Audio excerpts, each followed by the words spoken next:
Welcome back to Don's Life. Welcome to the channel. Thanks for joining today. Today we're going to talk about DFM again. I have a link up above to a DFM conversation when it comes to buying and installing a Pulsar LT. So if you're interested in some of my preliminary thoughts on that, the link is up above. But this is more about the commentary that I've received from the viewers. So whether it be a direct message, email, YouTube comment, you're talking about the ability to disable DFM for free. So that's what we're going to talk about today. Let's go.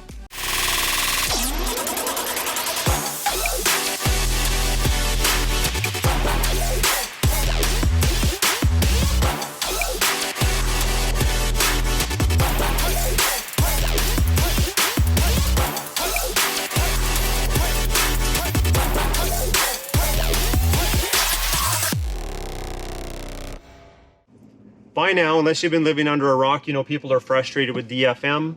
Basically, any new 5.3 or 6.2 liter gasoline engine is going to have DFM, or dynamic fuel management. So what is DFM? I'll leave a link in the description below of an article I feel that does a good job of outlining exactly what it is. That'll be in the video description below if you want to read it all for yourself. But basically, I'll summarize what you'll find there. So basically, the computer recognizes the power that you're not using at that time. You know, we have all the power in these engines now, and for most of the day-to-day driving that we do, we're not utilizing all of it. So what the computer does, or the controller, is it figures out what we're doing with that throttle, and it adjusts the cylinders that only need to be used to give you the power that you're utilizing at that moment in time. So basically, if you're just cruising on the highway, you're not going to be using as much power. You're going to be a higher gear. It's not going to require as many cylinders, and it's going to collapse the valves not being used, shut down those lifters, and allow you to run on less cylinders. And it does this so fast. It is at 80 times per second that it's doing these calculations, and 17 different cylinder configurations to figure out, you know, what's the best for that situation. And it does all this just kind of in the background. You don't have to think about it. We know this is a fuel saving measure. It is complicated. The computer needs to deal with valve actuation, delivering oil pressure when it's needed, stopping oil pressure when it's not needed. So why does it matter? And that's a very good question. Well, as you know, there's a few things people are talking about when it comes to this feature. Does it directly contribute to lifter failure? So I don't know 100%. Some people claim to know 100%. I don't know if we'll ever see a GM published article that claims it 100%. Maybe they exist. I haven't read it yet, and that's fine. I'm not here to take that stand. I don't really care, other than I respect that it's a bone of contention out there, and I would be lying if I didn't say sometimes I worry that maybe that feature is going to contribute to a failure of my own, and I'll have to go through the headache of getting lifters replaced under warranty. So I'm hoping that doesn't happen. Another thing they're talking about is the fact that you hear DFM happening audibly. So I have an intake and exhaust, so it's more pronounced than it ever was when it was stock. But basically what they're saying is, as it's working through these different calculations and turning off cylinders, you hear an audible note coming from your intake or exhaust, or both, that just, you know, isn't very attractive, especially when you got these good sounding V8 engines. As it so happens, as I'm recording this for you, I'm driving with DFM enabled, and it is making some sounds out of my exhaust you might be picking up on, to know exactly what these folks, including myself, continue to talk about. Even though the engineers say that it's doing these calculations, you know, up to 80 times in a second, there's still people that feel that maybe it's inhibiting performance, you know, response time, that type of thing, maybe to do with acceleration or switching over to the power right when you need it, overtaking somebody on the highway, you know, going down a hill and then up a hill, maybe towing. I don't have all the answers, but I do know that some people feel that way. So really this comes down to, do the risks and the annoyances outweigh the benefits? I don't know. So now I do not have a disable device yet, but today I'm going to demonstrate a suggestion that was put into one of my comments a while back, and some of you may have seen it, but it has to do with L9. So you might be asking, what the heck is L9? Well, I'm going to shift to L9 right now, on the fly. There I'm in L9, it says L3 actually, sorry. I'm gonna use the plus sign on my gear lever and put it in L9. So now I'm in L9.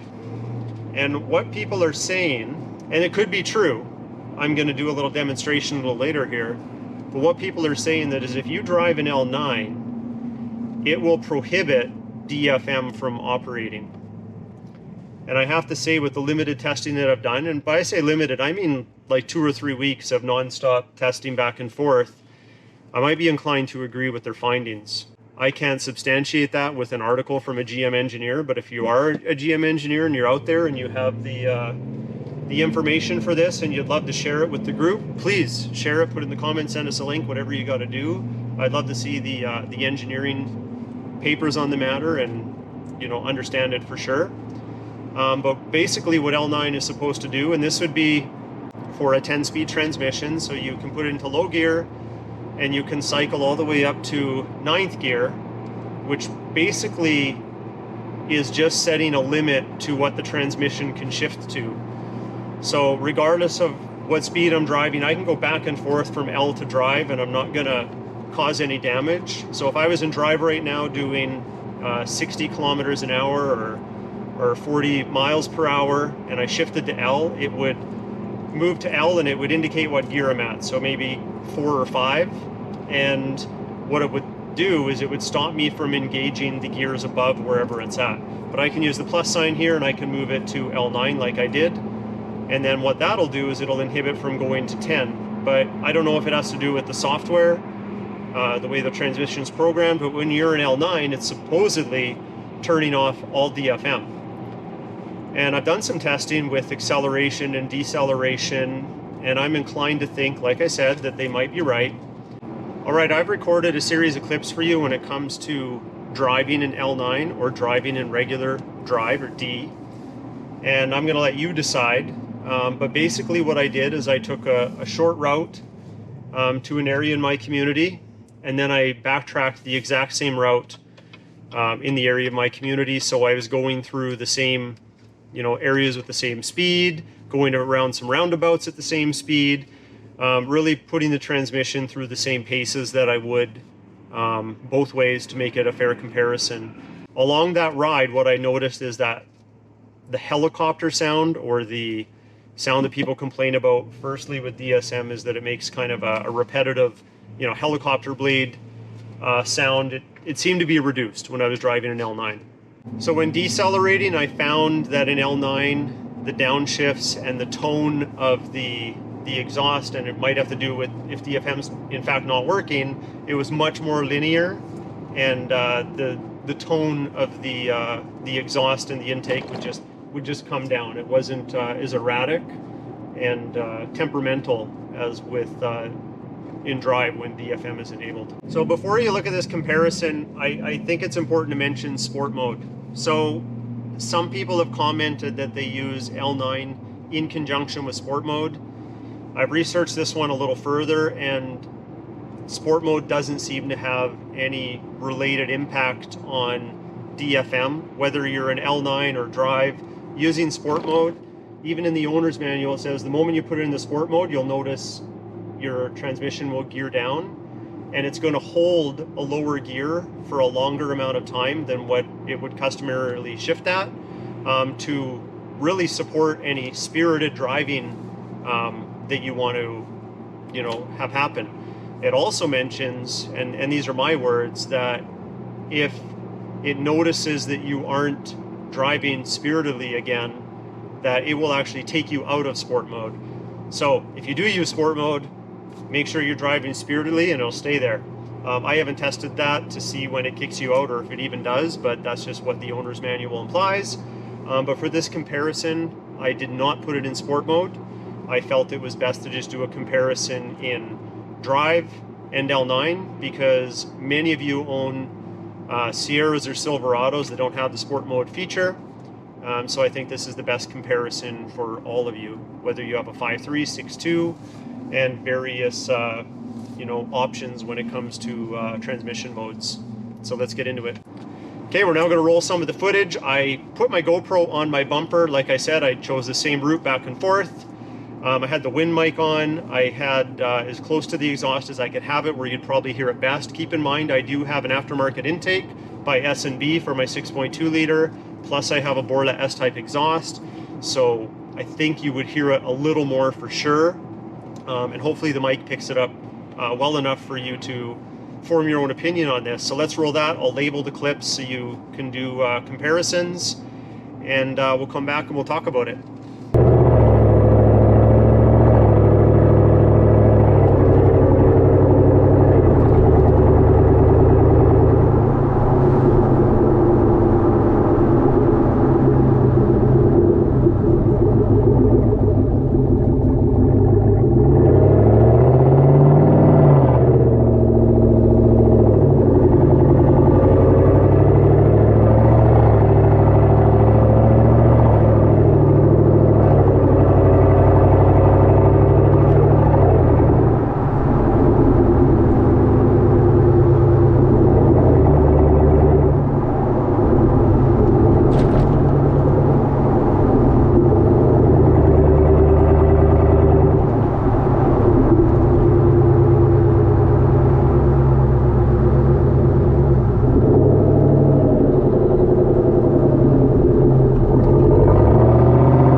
Okay, so you heard the footage.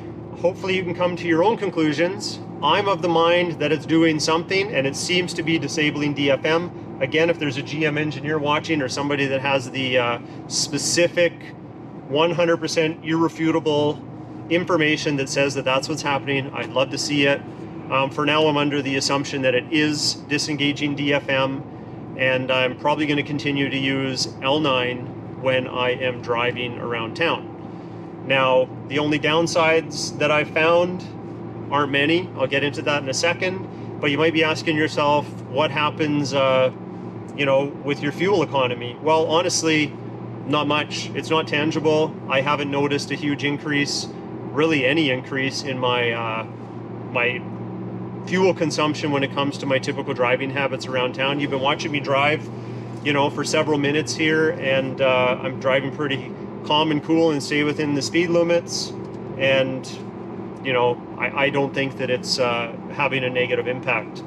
Now on the highway, I'll be honest, I'm going to keep it in drive, because when I'm going highway speeds, my exhaust doesn't drone. Yeah, DFM is doing its thing and it's probably kicking in and out quite often, but with the little bit of wind noise, with the music, with whatever I got going on, I'm not noticing it. So I'll continue to use drive when I'm on the highway. For now, I'm still going to keep using L9, like I said, around town. I might pick up a DFM disabled device at some point, so I don't even have to think about it. The number one, and it's kind of comedic, downside to all of this is having to retrain my old brain on how to shift from my forward moving gear, which is now L, into reverse quickly. When I go back into my driveway now, I find myself hitting neutral, revving my engine like a moron, and then hanging my head low, putting it in reverse, because now I'm one off from where I used to be. And you guys know what I'm talking about if you've been driving for decades like I have. You shift to the gear you want without thinking about it, and it's just a second nature thing. So I got to retrain myself a little bit when it comes to switching from either park to L or L into reverse. I end up thinking I'm somewhere else, and I'm not where I'm supposed to be. Anyway, I'll get there. Don't worry about me. I'm a big boy. I'll figure it out. But anyway, if you like today's video, please hit that like button. It really helps the YouTube algorithm. It'll help me get more exposure to, other people, get my videos out there. And if you like this one, just do it. Smash that like button. Consider subscribing, completely free. I'm keeping it free for the next 10 years. Anybody wants to subscribe. After that, maybe there'll be a membership fee. Just kidding, of course. But also hit those notifications so you get updates on my content. And I hope you really did like this video. Anyway, I'll talk to you guys next time.